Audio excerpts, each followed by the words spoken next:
Здраво живо, јас сум Димче и добро дојдовте во уште едно моје видео.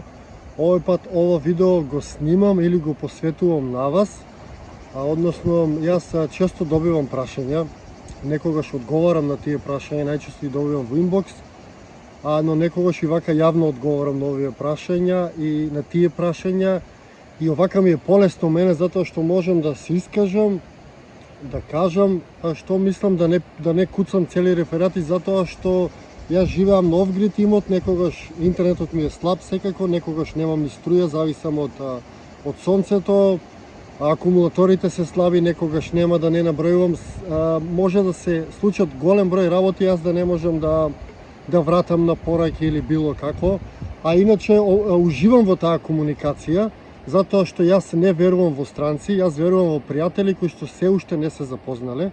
Тоа е едно од моите мота кои што ги слушнав некаде, ми се свиѓаше и си го прифатив. И така да не должам многу го почнем ова видео. Прво го почнем ова видео со благодарност кон моите членови или мембори.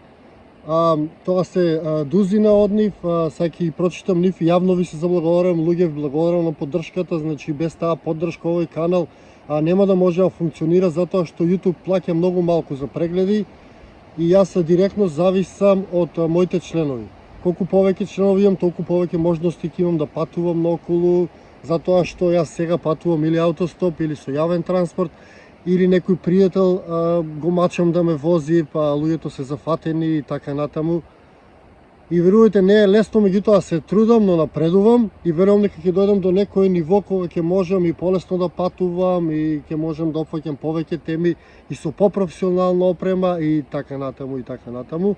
Да почнем со благодарност кон моите членови, тоа се Дејовиќ, Стефче Стојковски, Никола Видев, Кингот Кинговски, Наташа Грозданов, Хакертон, Сања, Драган Симоновски, Криптогуру, Гуги и Спасенка Живковска. Значи ви благодарам луѓе од срце за поддршката која што ми ја давате. Се надевам дека ќе мотивирам и вас да се претплатите. Значи може да се претплатите 100 денара, 300 и 1500, че може символично да ме поддржите со 100 денара, секој може.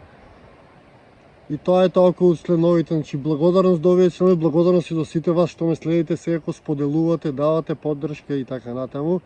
И прво ви почнал во ова видео со прашањето околу блузове што носам, тоа е дали поддржувам LGBT заедница. Значи, прво јас не знам што е таа заедница. Ова што го носам на мене е ѕуница или божилок. Тоа е еден наш преубав символ кој што ние го користиме од древните времиња. Значи, ѕуницата е наша. Не им ја давајте на некои таму здруженија LGBT, не знам што значи тоа.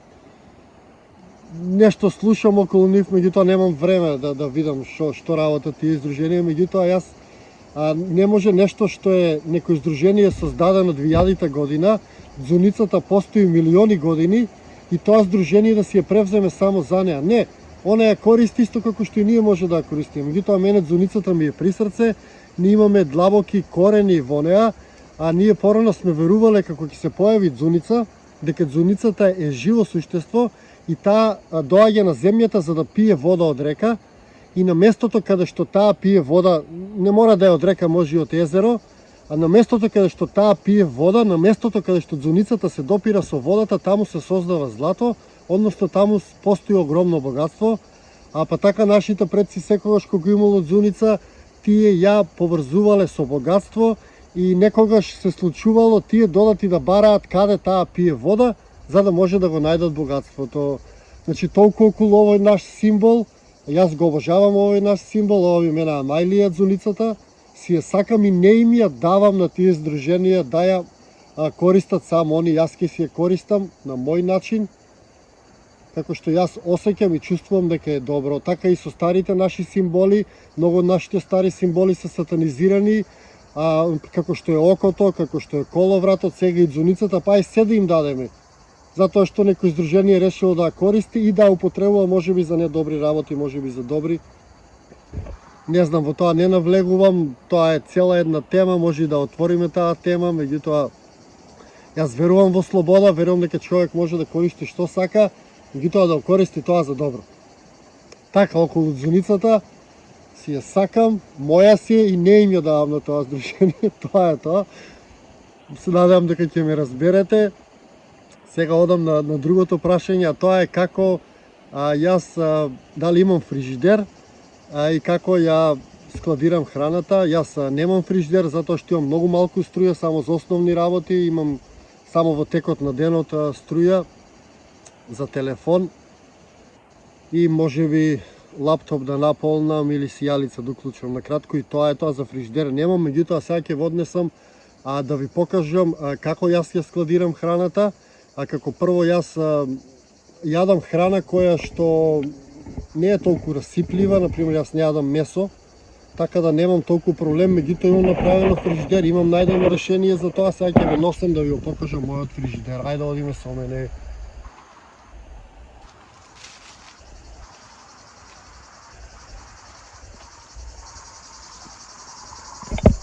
Чекајте само да ја свртам камерата, затоа што многу луѓе ми викаат дека премногу сум се снимал, па...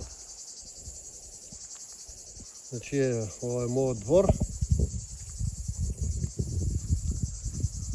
Така, и ќе ви покажам и мала тура да ќе шетам да не ви биде досадно. Еве, тука пред мене, како што гледате, ми е кујничката. Тука си готва. Ово, како што гледате вратата пред мене, тоа ми е фрижидерот, значи тоа е еден посебен објект, кој што јас го направи со подебели ѕидови, односно тоа е една мала кукичка, која што не знам дали може да видите нагоре, таа е во пирамидална форма, односно форма која што е најдобра за чувување на храната. И оваа кукичка јас имам направено на фрижидер со подебели ѕидови, така да температурата внатре е константна и зиме и лете. И јас внатре си ја чувам храната, како што кажав, јас не јадам месо и лесно расиплива храна и млечни производи, така да немам потреба од некои минусни температури, успевам со овој фрижидер што го имам сега.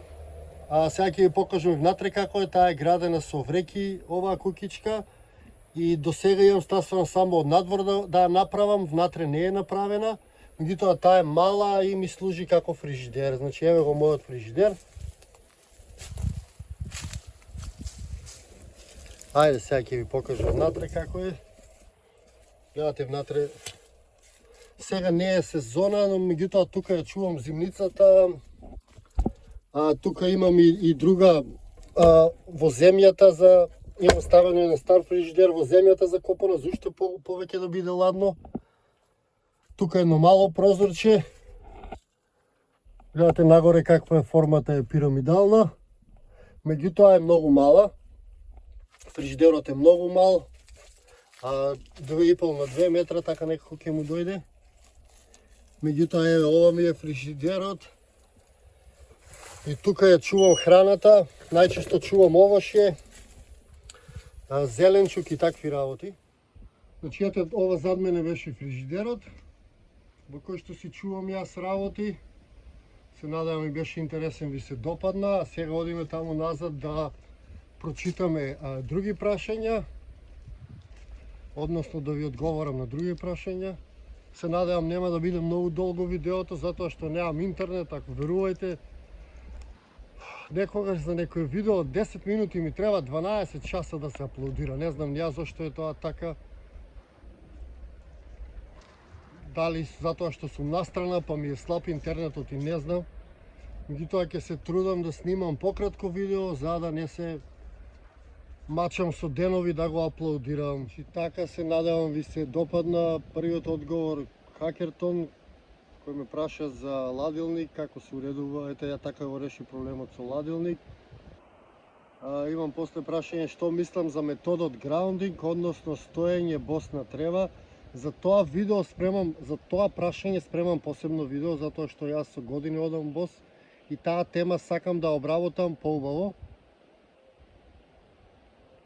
Затоа ќе снимам едно цело видео за граундинг, па така ќе ти одговорам и на тоа прашање и на другите луѓе кои што ги интересира тоа. Мислам дека тоа е убава тема која што треба да се доближи до луѓе, така да ќе обработам таа тема посебно.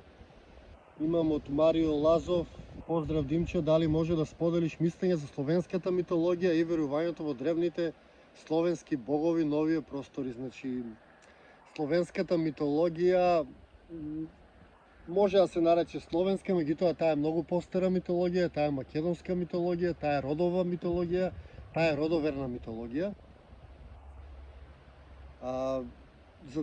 Порано, значи тоа го имам спомнато јас во други видеа, меѓутоа еве ќе ви го објаснам пак. Значи порано нашите предци не биле многобожци, или словените, или македонците, или родот, како сакате наречете го, тие не биле многобожци, а тие верувале во еден бог креатор, тие го нарекувале РМХ, односно РМХ, подоцна кога се додале согласките, и негов противник бил ЈХВ или ЙЕХВА, кога ќе се додадат согласките, и тие верувале нашите, тоа биле главните верувања на словените или на нашите предци, ќе ги именувам како словени за да се разбереме полесно.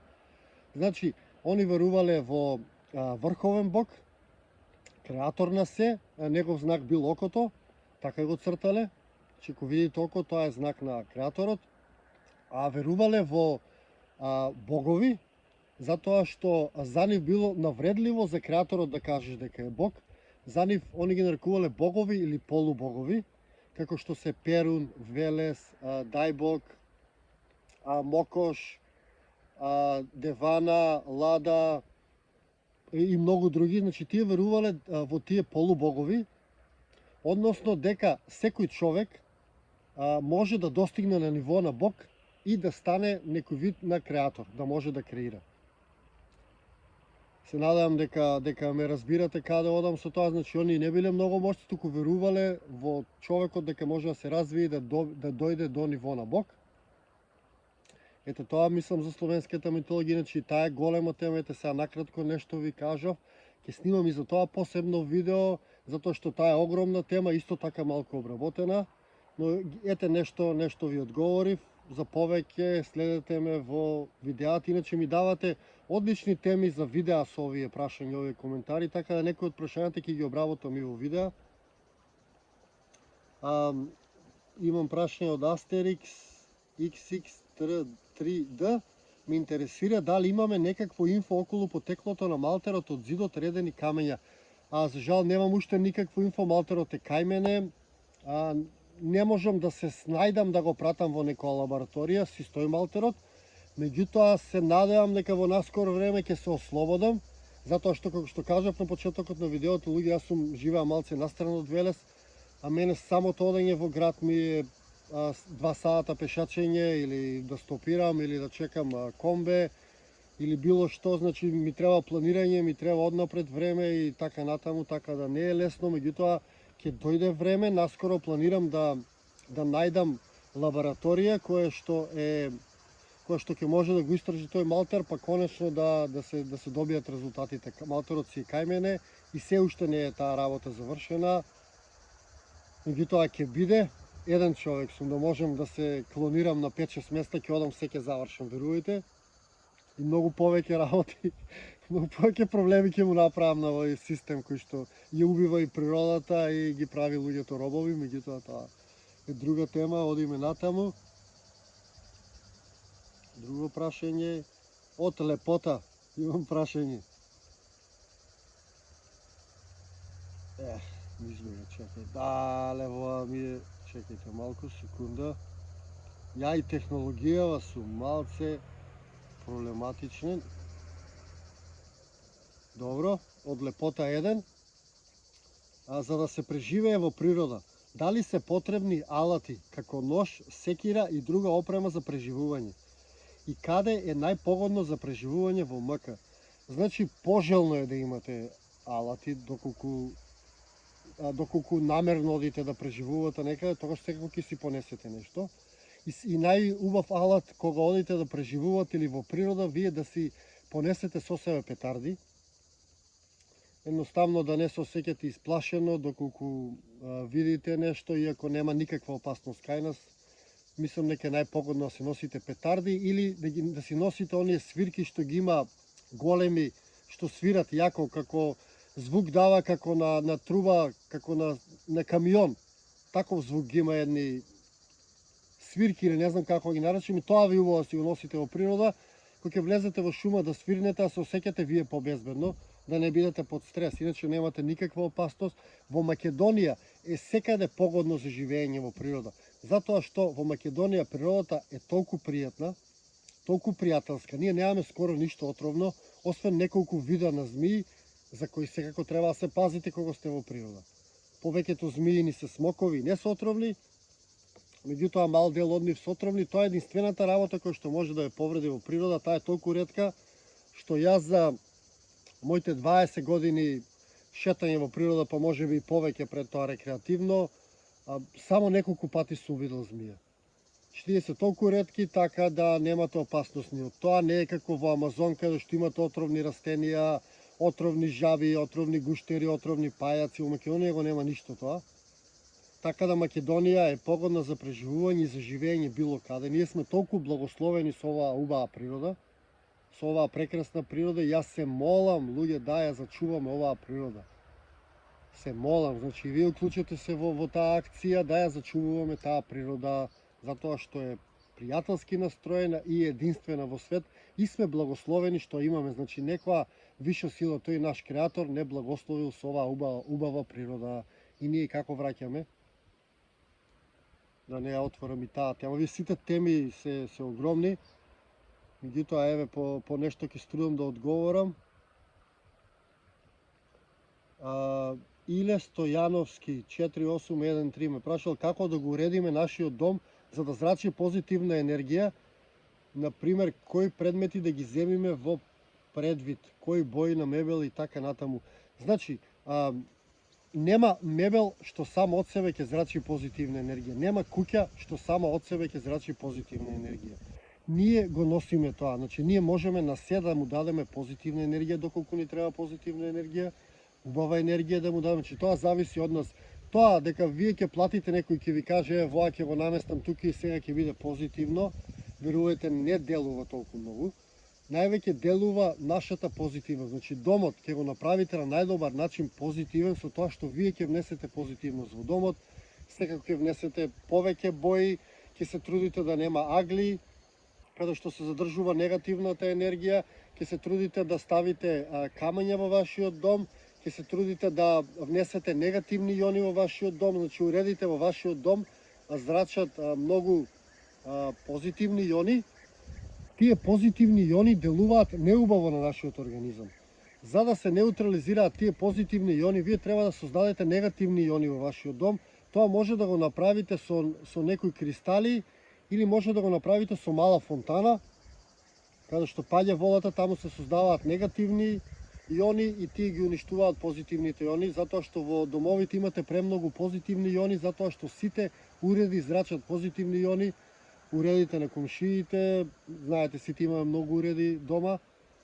И тоа е одговорот на ова прашање. Значи, пред се, вие внесете позитивна енергија во се што купувате, гледајте од каде купувате, дали тој што го изработува мебелот е расположен, дали тој мебел се произведува сериски од некои работници таму кои што се измачени, нервозни, па потоа тоа се пренесува на вас.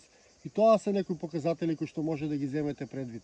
Меѓутоа, најважно е вие да му дадете таква енергија на мебелот, на вашиот дом, да внесувате позитивна енергија, да ги контролирате своите мисли и така да ја формирате средината во вашиот дом позитивна, иако тоа во градовите станува се потешко и потешко и потешко и потешко.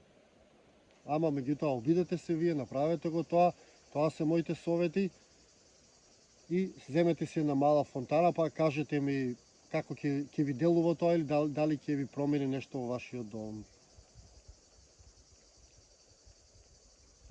Еве, имам прашање од Неитан. Имам малце чудно, тешко ми беше да го прочитам. Он ме прашал, имам видено неколку теории за тоа дека сонцето наутре првите неколку часа е лековито ако стоиме директно изложени на него. Што мислиш за ова? Да, тоа е точно. Тоа се вика sun gazing. Исто и за тоа спремам посебно видео. Тие се едни од темите кои што јас сум ги практикувал, така да можем да ви го пренесам моето искуство во целост во некое посебно видео. Иначе да, лековито е, практикувајте го луѓе, а наскоро ќе ви објаснам како да го правите тоа и какви ефекти има тоа врз вашето здравје. Блаже Спирески 2259 ме прашал дали може да се направи подкаст или видео со Александар Донски, што е експерт за античка Македонија и тврди дека античките македонци не се грци. Добро, како може да бидат античките македонци грци кога Грција е формирана во 18 век? Ама може да направиме подкаст, не е проблем. Јас моментално немам опрема за да правам подкаст. Значи немам стабилна струја, немам опрема, меѓутоа планирам да направам едно мало студио во мојата кукичка или во мојата пештера, каде што ќе биде многу интересно за подкаст, каде што ќе можеме да ги обработуваме овие теми. Меѓутоа за сега тоа е само мој сон, за тоа треба луѓе многу средства, ја од вај собирам средства да отпатувам до некаде, да снимам уште со телефонот, стари, тоа е тоа, меѓутоа ете пак го спомнав тоа, затоа што цело време доаѓа, се враќа во се тоа. Ќе снимам подкасти во иднина, само да соберам средства за опрема поубава, да може да бидат тие подкасти добри, затоа што подкастот зависи највеќе од микрофон, од лаптоп убав, од камера.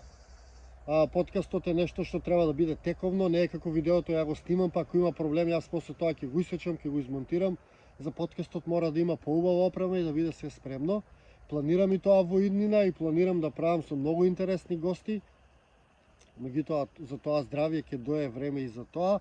А исто така ќе го контактирам и овој господин Александар Донски и ќе видам што може он да каже или што знае. После имам прашање од Black Velvet 446.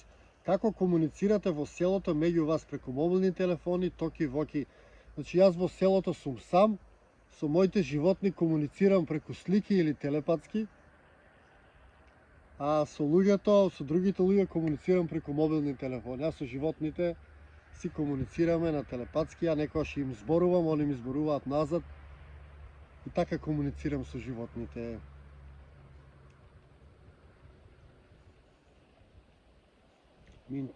Имам од юзер CJ1 GC8 GU 5K прашање, ме интересира кој е твоето мислење за друг живот на друга планета и дали универзумот има крај и што се има во универзумот. Значи поема немам луѓе за универзумот. Значи, а универзумот, ако сте го гледале Труман Шоу, јас мислам дека тоа е нашиот универзум, значи затворен систем.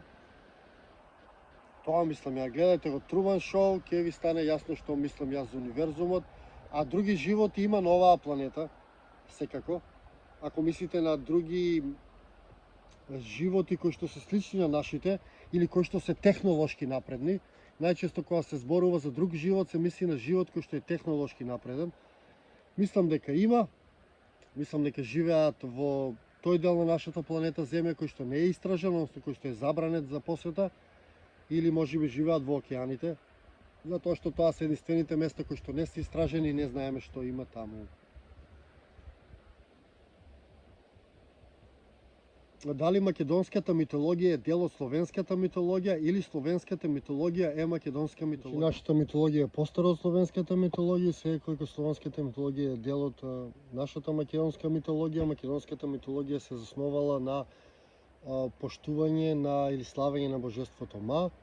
Така да, например, ние не сме имале робови, секогаш кога исто така со затворниците сме се понашале коректно на некој начин, цивилизирано, така да ние сме ги праќале сите тие кои што направиле нешто лошо секој ден пред храмот на нашата голема мајка Ма, за да тие се молат секој ден и да така ја најдат добрината во себе. Така да нашата митологија македонска е базирана околу големата Божица или големата мајка Ма или околу жената, да не речем. Словенската митологија подоцна е надоградена. Голем дел од нашата митологија е превземена таму, меѓутоа ние исто така сме живееле таа митологија и сме ја поштовале. Значи тоа Зорица Јелич, када може да се доđe у гости на неколико дана. Зорица, јас организирам работилници каде што се собираме, па така да тогаш може слободно да дојдете. Јас затоа ги правам тие работилници, за да можеме сите да се собереме и да дојдете. На работилниците се останува и по 3-4 дена, се дружиме и градиме, така да добре дојдени сте на наредната работилница. планирам и голема и последна им биде крајот на август, меѓутоа не знам луѓе, ќе ви кажам за сигурно. Тоа е тоа. Имам прашање дали Македонија е погодна за холивудски филмови од Андреј Николов. Ако да, зошто не се снимаа? Значи, холивудските филмови се една пералница на мозоци. Тие се направени од нивните тајни служби за да се наметне некој поглед на светот. И секако дека Македонија не е погодна за холивудски филмови, Македонија може да снима паметни филмови за нашата митологија, за нашите предци, за правилен начин на живот, нико холивудски филмови во кои што најголем дел од нив се пералници за мозок и промовираат насилство, дрога и секакви неубави работи кои што може и програма некоја ти ставаат во главата, кој што подоста може само да ти штети во животот, а не можеш ништо убаво да научиш. Холивудските филмови се обична забава и луѓе гледајте ги како забава, никако повеќе. И Македонија никако не е погодна за такви филмови, затоа што не би сакале тој вирус да навлезе во Македонија и да ни го испере мозокот, посебно нашите млади. Ако видите, до ден денеска луѓето кога возат кола се како во некој филм мафијашки, и да не редам други филмови и други навики што ги превземале луѓето од тие амерички филмови. Значи, голем дел од сегашните луѓе се производ на америчките филмови, од тие мафијаши до тепачи, до пијаници, до се и се што тоа е се превземено од таму. Затоа мислам дека не е погодно. Толку од прашањата на YouTube, имам прашање добиено на Facebook. Што мислам за живата вода, значи дали водата е жива? Да, водата е жива додека не се убие, односно не се истретира. Порано нашите предци ја носеле водата во рамен, во прав тек од изворот до градовите. Тоа го нарекувале водонос. Подоцна со доаѓањето на варварите на овие простори, римјаните, тие го пренамениле тоа во аквадукт. Меѓутоа нашите предци ја носеле водата во права линија за да таа остане жива или да има најдобри карактеристики до моментот додека стаса во нашите домови, тие верувале дека покрај вода не се зборува ништо лошо. Значи водата може да биде жива само доколку доаѓа од извор, никако доколку доаѓа од водовод и никако доколку е флаширана, односно стои во пластика, затоа што исто таму така водата таму умира, а при тоа таа собира многу информации од луѓето кои што доаѓаат во продавниците, така да вие пиете вода полна со информации. Има цели документарци снимано за водата, односно кои ги даваат убави информации. Таа кога ќе се замрзне состава совршени снеголки, кога и давате неубави информации, кога се замрзне, таа создава неправилни снеголки. Значи водата е веќе докажано дека собира информации и дека водата е жив организам и дека водата е секако жива, затоа луѓе пиете природна вода, борете се да се зачува водата, да се зачува нашата природа, затоа што полека испаѓаме од таа магла во која што живееме, односно таа магија која што е направена врз ова човештво, полека испарува, па така можеме да видиме реалноста полека ни се надзира реалноста, а тоа е дека овој свет е опустошен, дека ние сме робови, затворени во логори и дека треба да направиме се тоа да се промени, а тоа можеме да го правиме најубав начин со зачувување на природата и враќање кон нашите стари основни ветски знаења и пракси. Ви благодарам луѓе за видеото, снимувам меморија на телефонот, цело време бришам па преснимувам. Јас би завршил тука со моите прашања, ќе снимам и наредно видео, слободно поставувајте прашање, се извинувам некое прашање доколку го испуштив. Меѓутоа ќе снимам и наредни видеа, не е проблем, слободно поставувајте прашања. Секогаш ми е интересно оваа интеракција, интересно ми е кога ќе дојдете да се запознаеме на работилници, да се дружиме и овака преку овие гаджети, оваа технологија да се дружиме. Значи мене ми е мило, се надевам вас ви беше интересно. Се надевам го изгледавте видеото до крај, претплатете се луѓе, поддржете го каналот, станете мембери, споделувајте, правете се да се бориме некако секој на свој начин, да донесеме вистина и убави информации во етерот и низ медиумите. Ви благодарам луѓе уште еднаш, ви го посакувам секое добро на овој свет. Се гледаме во некое мое наредно видео или низ нашата убава Македонија. Поздрав и секое добро!